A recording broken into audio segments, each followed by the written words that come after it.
Considered one of the wonders of the modern world, the Panama Canal opened for business on August 15, 1914, linking the Atlantic and Pacific Oceans and providing a new route for international trade and military transport. Located on the Isthmus of Panama, this 48-mile-long man-made waterway has revolutionized how the world functions today. One of the largest and most difficult engineering projects ever undertaken, the canal greatly reduced the time for ships traveling around this side of the world, enabling them to avoid the lengthy journey around South America. The shorter and faster route allowed more places to become more integrated with the world economy. The earliest mention of the canal across Panama dates back to 1534, when Charles V, Holy Roman Emperor, ordered a survey for a route through America that would ease voyage for ships traveling from Spain to Peru. Given the strategic location of Panama and its narrow isthmus separating two great oceans, many trade links were attempted, first in 1698 and then again in 1843. After this, no other attempts was made until the gold rush occurred in California. The first major attempt to construct a canal through what was then Colombia's province of Panama began on January 1, 1881. The project was inspired by a French diplomat by the name of Ferdinand de Lesseps, who constructed the Suez Canal also with the help of France a few years earlier. He only visited the site a few times during the dry season, which only lasts 4 months. His men were totally unprepared for the rainy season, in which nearby rivers started to become raging torrents. Dense jungles close by were alive with venomous snakes, insects, and spiders. And the worst aspect was the yellow fever and malaria, which killed thousands of workers, and after 8 years of this disease-ridden and unsanitary place, the French effort went bankrupt in 1889, spending around $287,000. At the start of the new century, the U.S. was interested in establishing a canal across the isthmus. Theodore Roosevelt, who became President of the United States in 1901, believed that a U.S.-controlled canal across Central America was a vital strategic interest to the U.S. This decision was made. The U.S. purchased the French-held land and what they had left behind for $40 million. There was only one problem. Panama was then part of Colombia, so Roosevelt opened negotiations with the Colombians to obtain the necessary rights. In early 1903, the Hay-Herran Treaty was signed by both nations. It stated the following: for $10 million and an annual payment, it would have granted the United States a renewable lease in perpetuity from Colombia on the land proposed for the canal. The treaty was ratified by the U.S. Senate on March 14, 1903, but the Senate of Colombia did not ratify it.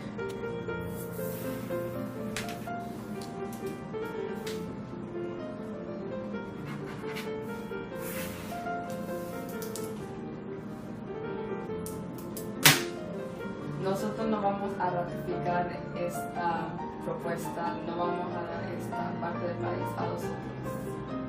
I don't understand Spanish. In a controversial move, Roosevelt implied to Panamanian rebels that if they revolted, the U.S. Navy would assist their cause for independence. Panama proceeded to proclaim its independence on November 3, 1903. The victorious Panamanians returned the favor to Roosevelt by allowing the United States control of the Panama Canal Zone. The U.S. formally took control of the canal property on May 4, 1904, inheriting from the French a depleted workforce and a vast jumble of buildings, infrastructure, and equipment, much of it in poor condition. There were virtually no facilities in place for a large workforce, and the infrastructure was crumbling. The early years of American work therefore produced little in terms of real progress, but were in many ways the most crucial and most difficult of the project. In order to build the canal, the Americans relied on a diverse workforce. High-level engineering jobs, skilled labor, and jobs in supporting industries were generally reserved for white Americans. The manual labor portion of the workforce consisted mostly of cheap immigrant labor. Initially, these jobs were filled by Europeans primarily from Spain, Italy, and Greece. All excavation of lands were finished by the later part of 1908. The project of building the locks began with the first concrete laid at Gatun on August 24, 1909, and ended around 1913.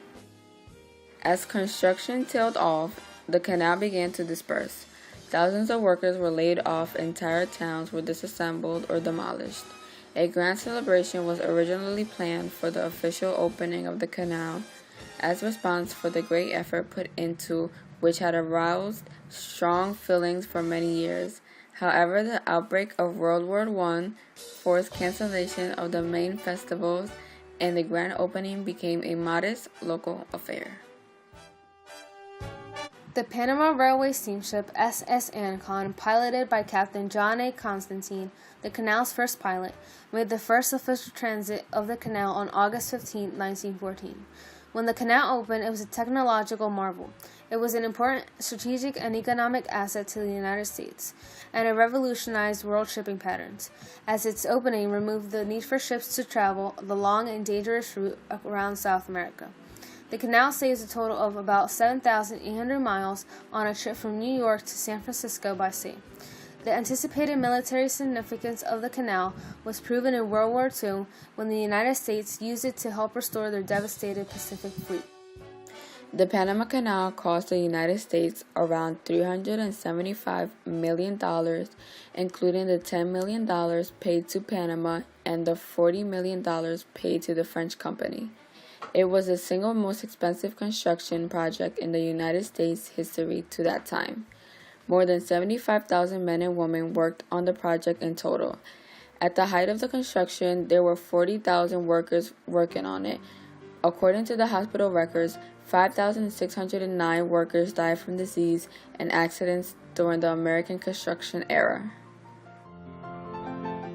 Of the three presidents whose periods in office spanned the construction period, the name of President Roosevelt is the one most often associated with the canal. But Woodrow Wilson was the president who presided over its opening. After construction, the canal and the canal zone surrounding it were administered by the United States. On September 7, 1977, U.S. President Jimmy Carter signed the Torrijos-Carter Treaty, which set in motion the process of handing over the canal to Panamanian control.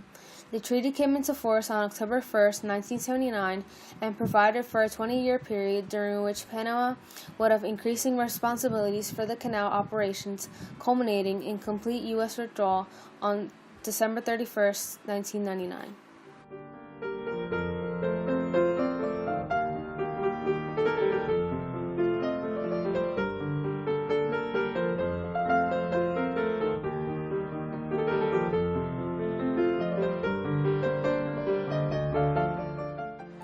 Since then, the canal has been run by the Panama Canal Authority, or La Autoridad del Canal de Panamá. After 500 years of people dreaming, now it was done. On August 15, 1914, the Panama Canal opened, connecting the world's two largest oceans, a man-made waterway 40 miles long that forever altered the face of the earth. American ingenuity and innovation has succeeded where, just a few years earlier, the French had failed disastrously. The United States was now firmly established as the most powerful nation on earth. It all occurred at such a pivotal moment in history. With the opening of the canal, the power in the world had now shifted, and the American century effectively could begin. Not the critic who counts, not the man who points out how strong the man stumbled, or who the doer of the deeds could have done them better.